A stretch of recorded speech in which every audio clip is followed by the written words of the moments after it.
Hey there, I just want to share my review on these bags. So they're quite large for starters.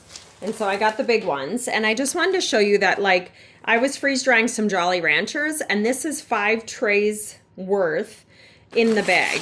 And so I was able to get them in there. Now, I don't recommend necessarily leaving freeze-dried candy or fruits and, vegetables in bags like these because they don't seem to me to hold the moisture out as well.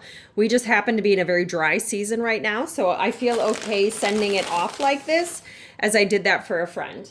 But you can also use them, to just have other things in here. Like I've got other mini bags in here. So they're just great for helping with organizing. But otherwise, just wanted to share my review, how I'm using them for some freeze-dried things that are short storage, but then also just kind of having a bigger bag to hold more smaller things that I might be working on that I don't want just laying all over the place.